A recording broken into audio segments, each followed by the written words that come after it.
إن هذا القرآن يهدي للتي هي أقوم ويبشر المؤمنين الذين يعملون الصالحات أن لهم أجرا كبيرا. تحته ثم تقرضه بالماء ثم تنضحه ثم تصلي فيه، متفق عليه. وعن أبي هريرة رضي الله عنه قال: قالت خولة يا رسول الله إن لم يذهب الدم قال ولا يضرك أثره، أخرجه الترمذي وسنده ضعيف. اقرأ سعيد.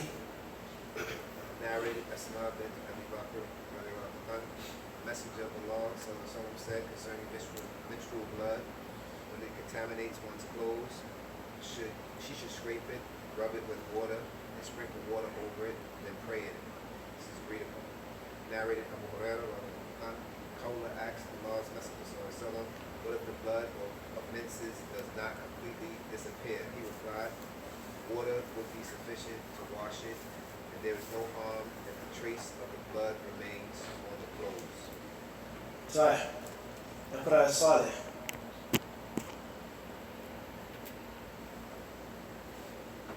مش أنا الكتاب. وعن أسماء بنت أبي بكر رضي الله عنهما أن النبي صلى الله عليه وسلم قال في دم الحيض يصيب الثوب تحته ثم تخلطه بالماء ثم تنضحه ثم تصلي فيه، متفق عليه. وعن أبي هريرة رضي الله عنه قال: قالت خولة يا رسول الله. إما أن تقف وإما تقول قالت خولة، أو تقول قالت خولة. قالت خولة يا رسول الله فإن لم يذهب الدم قال يكفيك الماء ولا يضرك أثره، أخرجه الترمذي وسنده ضعيف. صحيح، أحسنت. Who can read the English translation a second time? You have the mic? So raise your voice. Bismillah. Narrate Asma bint Abi Bakr. Narrated Asma bint Abi Bakr Prophet sallallahu alaihi wasallam regarding menstruation blood that smears a garment. She should scrape it, rub it with water, then wash it, and then she may pray in it. Narrated Abu Hurairah said, "O the Messenger of Allah, suppose the trace of the blood does not go." He said, washing it with water will suffice you, and its trace will harm you. Quoted by At-Tabari, and its Senate narration is weak. Right.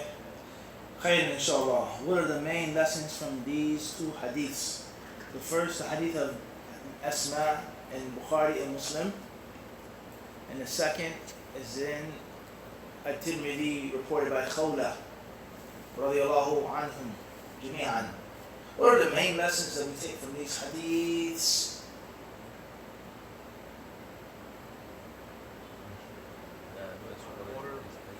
Huh?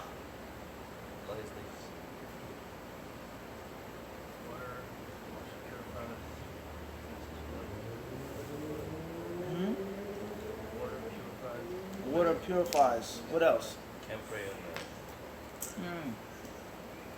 That we gave you the technique a very long time ago, and that is, first and foremost, a hadith is to be understood in light of the chapter heading, and the chapter heading is to be understood in light of the actual kitab, and the actual kitab is to be understood in light of the actual bigger kitab, the actual book itself.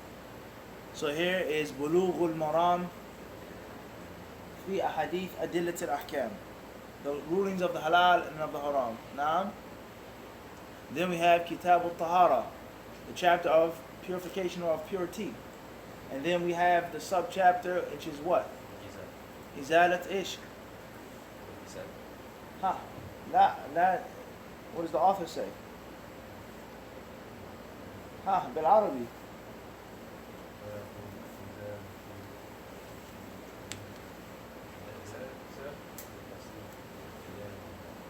باب إزالة النجاسة وبيانها. How to remove najasat. And what are najasat?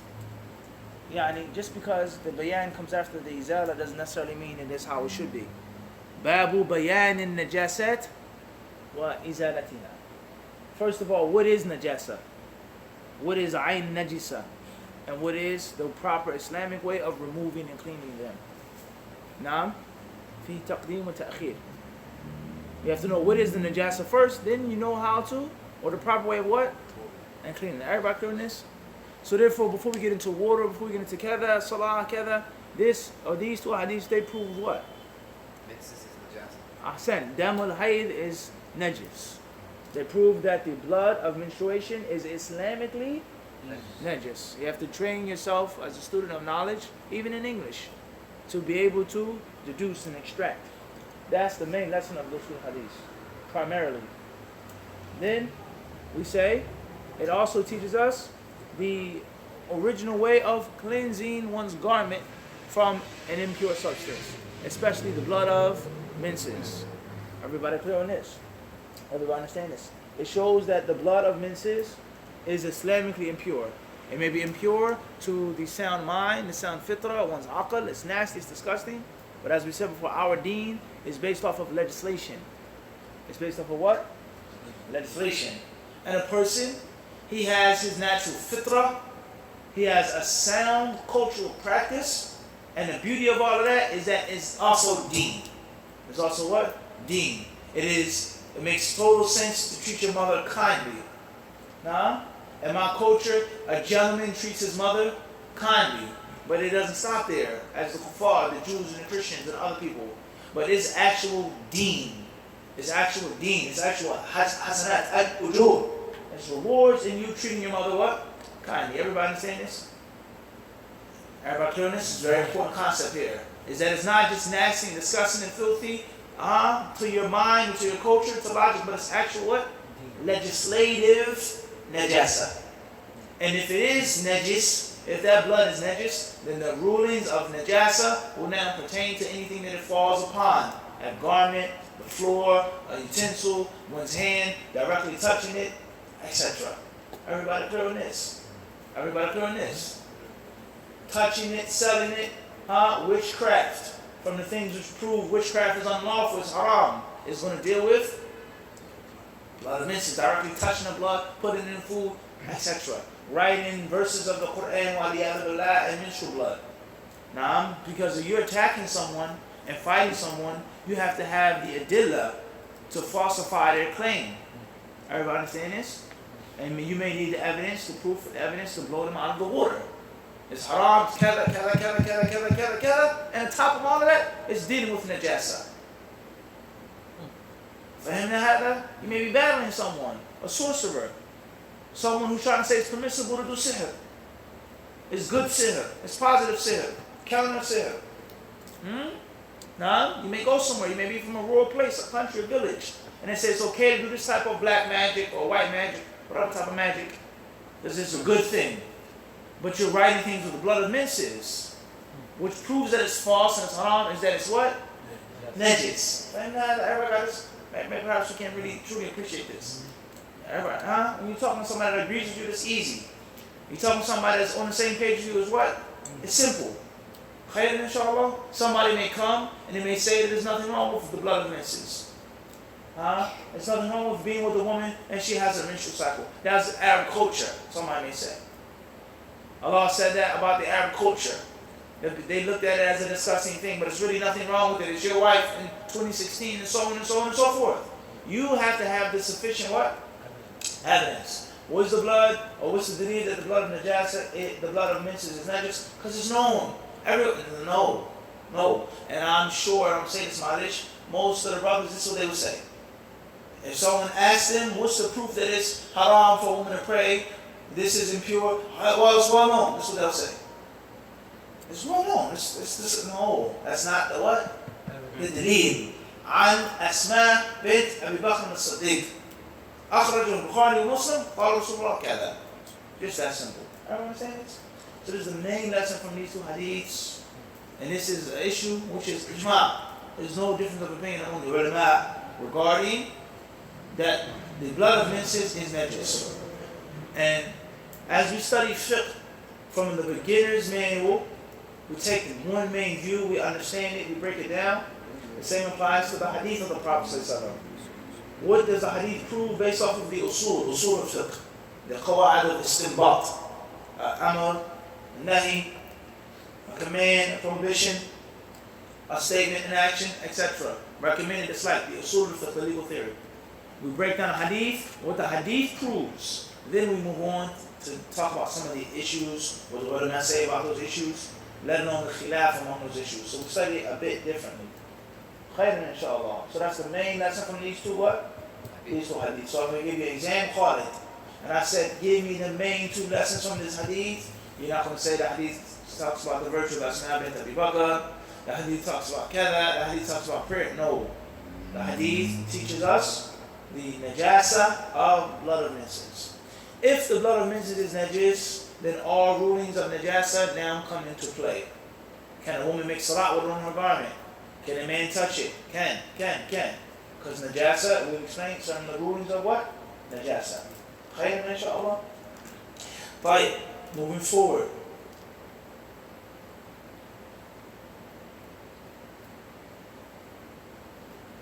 The next issue with this hadith is how to remove this najasa. Some of these things in this hadith, not absolutely, but from time to time or place to place, could be relatively obsolete. Relatively what? Obsolete. In the modern times of washing and cleaning, the simplicity, the availability of water, it's not like how it was back then. Scrape it, rub it off, pluck it off, then sprinkle water. Everybody understand this? A woman has the ability to take off the garment and do what? Simply, easily. Everybody understand this? I said relatively obsolete. Very precise wording. And we're going to come back to the issue, Saleh. We're going to come back to the second issue, let's go to a third issue. And that is the other types of blood that come from the human body. From a woman's body, from a woman's private area, or any other part of her body, let alone the blood of men. What is the ruling on the other types of blood that comes from a woman?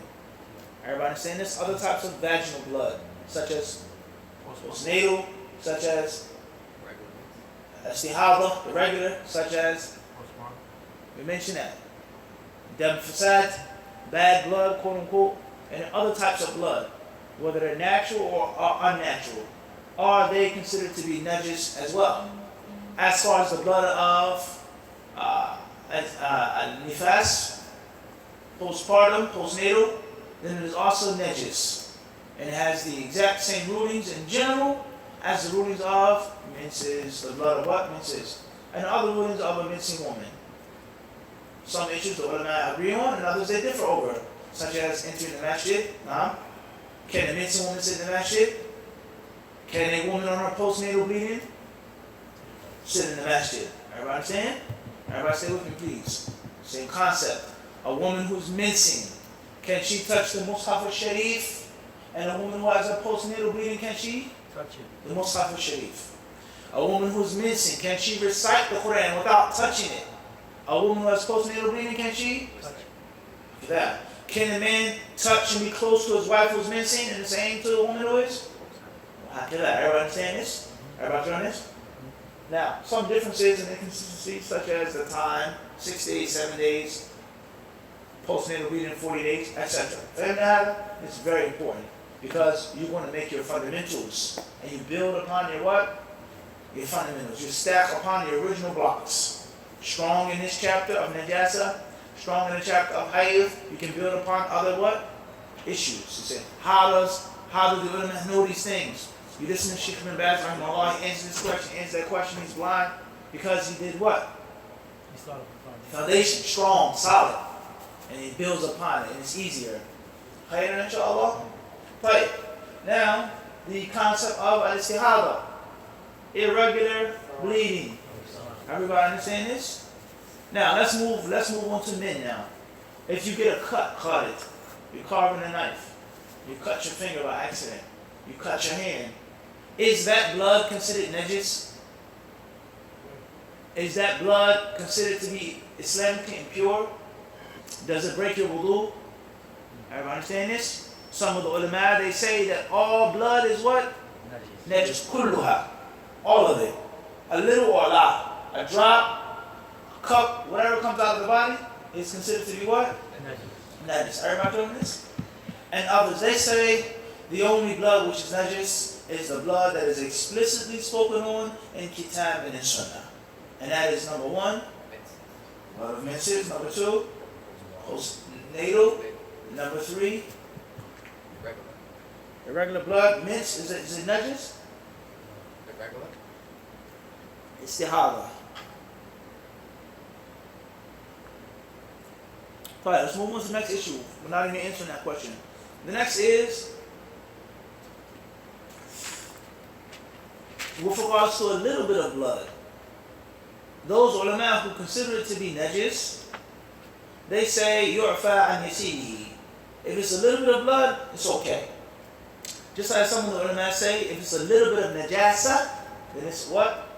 It's okay, because it's difficult and it's burdensome for a person always, all the time, to prevent and protect himself from everything. Everybody doing this? These are some of the main issues pertaining to this what? This hadith, or these two hadiths. Everybody doing this? We talk about fiqh al-hadith. Now, moving forward, a modern day issue that's based off of the old ancient issue. Is it permissible to clean najasa? Yani, we have two types of things here. The first is the najasa that is actual najasa. Something that's actually physically impure itself. And then we have a thing which is mutanajis, which becomes physically impure because something fell on it or spilled on it or smeared it. Everybody understand this? Everybody on this? There's some things which the ayn is najisa, as we explained before. And there's some things that are clean. Some najasa falls on it. It's a way that you what?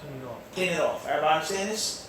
So therefore, with regards to removing najasa hukmiyya, the najasa that falls upon a clean surface, how can you clean it? How do you clean it? Do you just use water? That's it? The spiritual ritual cleaning? A surface? A woman's garment? What does the hadith say? Read the hadith again. It says what? Scrape it, then what? Read it exactly what it says. And then wash it. In that process, that's the second scenario. And the third scenario is it permissible to use soap or chemicals and modern cleaning agents to remove najasa? Very important issue. Is it permissible for a sister to take her abaya or her pants or underpants to the laundromat, to the basement of her house, and wash it with tile? Extra strength, huh? Oh my. Downy. No, the original, not the softener, just the, Summer fresh. Is that permissible? Everybody understand this issue? This is a legal issue now. Because it is no longer just water. It is no longer doing it in the manner in which the Prophet ﷺ is legislated and instructed. Everybody understand this? Modern day issue. You have a cat that urines on the rug, or let's say while you have a dog. Or your son or your daughter, they pee in the bed, for example. And the first thing you go and grab is what? Febreze first? What's the first thing you grab? Lysol, nothing. Or what's the guy's name? Mr. Clean. With the earring. Got it? Everybody doing this? This is a real life situation now. You take your gloves, whatever, and you spray the bed. You scrub it, you rinse it, so on and so forth. You use chemicals. And you did not purify and clean that surface that was pure from najasa with what? Water. With water. Some of the ulama say that's haram. And that's invalid cleaning. And that you must use just water. What the Prophet ﷺ legislated. And there were things that the Prophet had during his time that they used, lote tree leaves, this type of soap, so on and so forth, dirt, mud, to clean things. Such as the hadith about the dog. When the dog licks in the vessel, he said what? Mix it with mud. So therefore, some of the ulama, they say that you cannot use chemicals first. And the only thing that removes the najasa initially is what? Water. Not. Everybody understand this? The bed can be squeaky clean after you use the Mr. Clean or the Downy or the Febreze or whatever you use. But Islamically, it is still considered? No, it's not najis. It's mutanajis. What's considered what? Mutanajis. The bed was originally clean and it became unclean. The urine itself is najis. The bed is mutanajis. It became najis. You call it, say what? Mutanajis. You gotta practice on it. Everybody know this? There's a difference. Everybody understand this? Everybody understand this? It's very crucially important. There's a ayn najisa, something that is impure itself. And then there's something which is tahir, aynun tahira, pure itself. The najasa falls upon it. Once you clean it, it goes back to its aywa. The actual blood or the urine or the excrement or whatever the case may be is what? Is totally najis. And it's always going to remain najis. Unless it goes through a different type of transformation, which is a long issue in itself. A different type of what? Transformation. Such as cow dung, or not even cow, that may not be the best example. Because the concept of the cow, the flesh is eaten. Pig. Or a domestic donkey, or something like this that you can't eat. Its dung is burnt and dried until it becomes what? Ash, for example, or fuel. Alright, doing this? And then we start getting into the issue of gelatin. Start getting into the issue of sugar. Petroleum is not necessarily najis, yani. Gelatin, though, is a different concept. Flesh, fat of the pig, so on and so forth. We start talking about cow sugar, or cow bones in your white sugar, and even in your brown sugar as well. Many people, they think, oh, this is raw sugar. Sometimes it's not even actually raw sugar. They just colored it. It's the same white sugar, but it's just what? It's colored. Everybody understand this? Cheese on your pizza, tomato sauce, we don't go too deep down the rabbit hole. We don't go too what? Allah, the five guys, what you just ate. Seriously, wallahi. Only Allah knows. The juice or the peanuts? Allah alam. The plastic, only Allah knows. Everybody understand this? Everybody feel this? The concept of chemical treatment of these things. Foods that are made in a laboratory. I'm not here to talk about no conspiracy theories. I'm not a chemist or a vegan or a lobbyist. But we're not here to talk about it. I'm trying to make a point here. They say they have the what? The organic candy bars.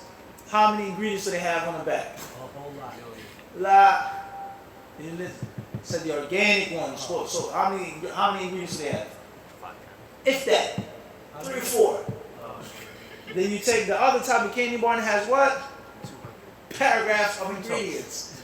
Everyone understand this? Because everybody doing this? So I'm not saying that's haram. When people talk about gelatin and things like this, preservatives, byproducts, pig hair, pig teeth in your donuts, Dunkin' Donuts. Everyone understand this? These things that are chemically what? Transformed. Until they turn into different substances. Hey, wow. Is that permissible or not? Everybody hear this? It's all pertaining to this. So therefore, some of the ulama, their view, and other ulama, they say, anything that removes the najasa, no matter what substance or chemical it may be, is permissible. And it is also legislatively valid. It's legislatively what? Valid. So if a woman washes her garment with the dish detergent, or the soap detergent, the laundry detergent, you can wash your clothes with dish detergent as well. Especially on white soap. Ajax will do wonders. Nah, no doubt. It makes you still very white. Everybody understand this? It's not just water. Some of the ulama, they say that it's also what? They say it's permissible. And it's mujzid. Everybody doing this? Khayr, inshallah. Let's move on. We have all different types of blood. Blood from one's nose. And it's very practical, plausible, everyday issue. Your nose bleed. It falls on your garment. Khayr, inshallah. Alright, let's move forward. So therefore, we mentioned in brief what these two hadiths mean, and some of the madahib of the ulama regarding these two hadiths. Everybody clear on this before we move any further? We got this? Khalid? Clear or not? طيب. الصنعاني رحمه الله, he says, وهي عبد الله بن الزبير أسلمت بمكة قديما وبايعت النبي صلى الله عليه وسلم أكبر من عائشة ب10 سنين، وماتت بمكة بعد أن قتل ابنها بأقل من شهر ولها من العمر 100 سنة، ذلك سنة 73، ولم تسقط لها سن ولا تغير عقل وكانت قد عميت. He speaks on the brief biography of Asma radiallahu anha. She is Abdullah ibn Zubayr. She accepted Islam in very early stages of Islam in Mecca, and she also gave her pledge of allegiance to the Prophet ﷺ, being older than Aisha by 10 years. She died in Mecca after her son was killed no less than a month. She was 100 years old when she died, in the year 73 of the Hijrah. In the year 73 of the Hijrah. And they say that none of her teeth fell out, and she remained mentally sharp. She didn't have Alzheimer's, she didn't become mad, or, even though she was 100 years old. Radiallahu ta'ala anha. And these things here, from Tulab al-Ilm, is from the branches of the sciences of hadith. Knowing the narrators, knowing the Sahaba, knowing their life stories, these different life, these different subtleties, these different benefits. When he did this, he lived this long, he went here, so on and so forth. Everyone's saying this? And let alone when you start getting into the students of the Sahaba. You know, this person lived and died in Mecca. This person lived and died here. This person traveled to Kufa. This person went to Sham. And you understand how the science of hadith works, how different chains of narration spread out. He's a student of this one. He's a pupil of that one. I brought you on this. And it also makes it easier for you to memorize the different asanid, because it becomes like clockwork. You know, the tulab of Ibn Abbas. They came from this country, they lived in this country, they branched off, they spread, so on and so forth. Khayran, inshallah subhanahu wa ta'ala. So that's a brief biography that As-San'ani mentions regarding the biography of Asma radiallahu ta'ala anha. Moving forward, As-San'ani says, والحديث دليل على نجاسة دم الحيض وعلى وجوب غسله والمبالغة في إزالته بما ذكر من الحت والقرص والنضح لإذهاب أثره، وظاهره أنه لا يجب غير ذلك، وإن بقي من العين بقية فلا يجب الحاج لإذهابها لعدم ذكره في الحديث، وهو محل البيان، ولأنه قد ورد في غيره لا يضرك أثره. It says here, that this hadith proves, this is for further benefit, he says the hadith is a dalil that the blood of menses is impure, it's najis, and that it must be washed. And thirdly, he says وَالْمُبَالَغَةِ فِي إِزَالَتِهِ بِمَا ذُكِرَ. And a person, a woman or a man, primarily a woman, should go to great lengths in removing it. Should go to great lengths in doing what? Removing it. He says بِمَا ذُكِرَ مِنَ الْحَتِّ وَالْقَرْصِ وَالنَّضْحِ, with what was mentioned in the hadith. Scratching it off firstly, washing it, sprinkling it, etc. He says, and that which is apparent from this hadith is that this is the only thing which is mandatory, even if something remains on the garment. Even if something what? Remains on the garment. A spot, a stain, something like this. If she did it in this manner, he says, then that which is apparent from the hadith is what? Sufficient. Khayran, inshallah subhanahu wa ta'ala. Then he mentions the next narration, hadith Abi Hurairah, whose biography we mentioned already, talking about Khawla radiallahu ta'ala anha.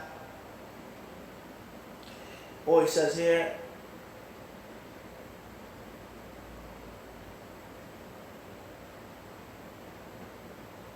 والحديث دليل لما أشرنا من أنه لا يجب استعمال الحاد لقطع أثر النجاسة وإزالة عينها، وبه أخذ جماعة من أئمة أهل البيت ومن الحنفية والشافعية، واستدل من أوجب الحادة وهم الهادوية بأن المقصود من الطهارة أن يكون المصلي على أكمل هيئة وأحسن زينة ولحديث اقرسيه وأميطي عنك بإذخرة.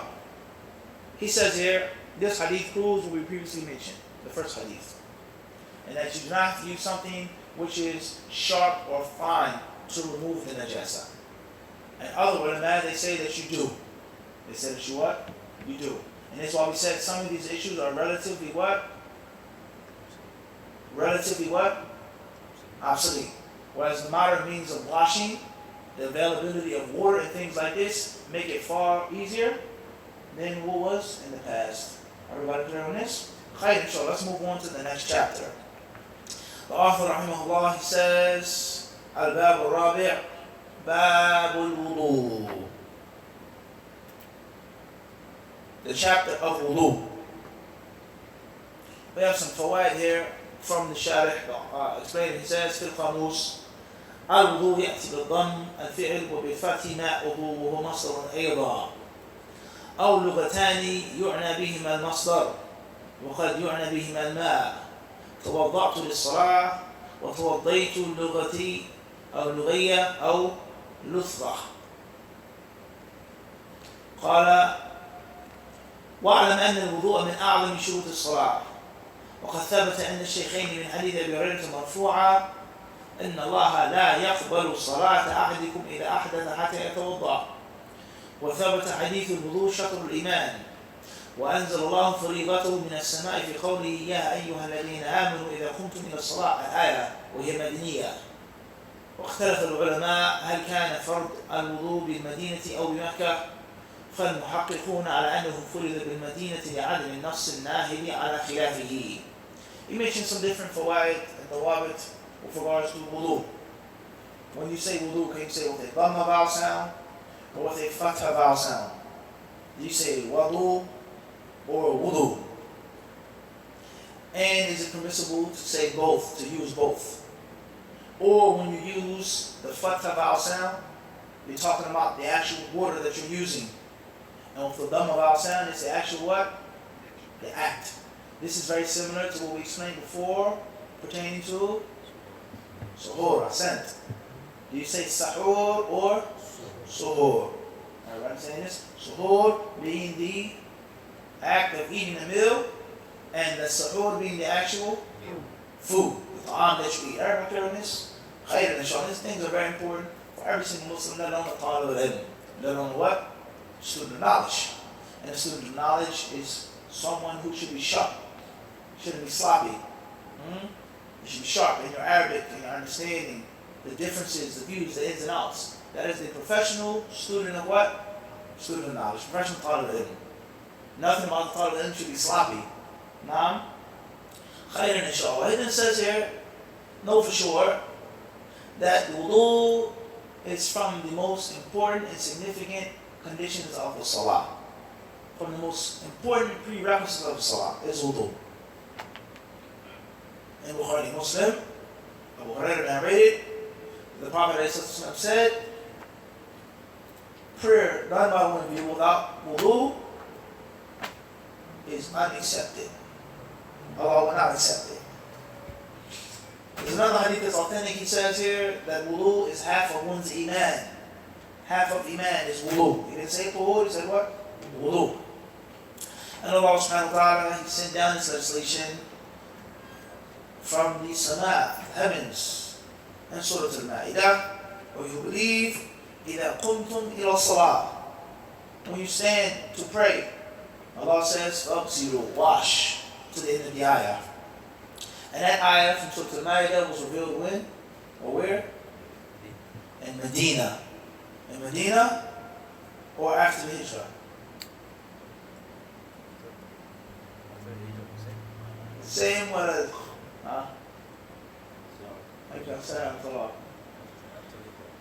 Which one? After the Hijrah or in Medina? Together was يختلف. Tell me, Sheikh. طيب. We say what? Is that a Madani ayah or a Madani surah? Is an ayah or surah that's revealed when or where? after Hijrah, and not necessarily in Medina. Medina. Everyone understand this? The Madani period is anything that's what? After the what? Hijrah. In other words, Madani may say it's based off of location. But there are other surahs and other ayat that are sent down in places outside of Mecca and Medina. And they call them Madaniya or Makkiyah. So therefore, the ulama differ, was wudu legislated in the Meccan period or the Madani period? He says the strongest views that was revealed and sent down where? In Medina. Khayran inshallah. These are some of the different fawaid you said the thought of it. Hopefully us seeking knowledge we can appreciate them. Khayran inshallah. Only those who busy themselves with ilm will have the true value for these things. Khayran inshallah. The author rahimahullah is going to give you a collection of hadith regarding wudu, some of his virtues, some of his rulings, things that break the wudu, nullify the wudu, so on and so forth. Hopefully in our next class we will get into them. Now let's stop. Perhaps some brothers and sisters may have some questions on the topic, or off the topic, and perhaps Allah subhanahu wa ta'ala will allow us to say the truth with our limited knowledge. Ameen.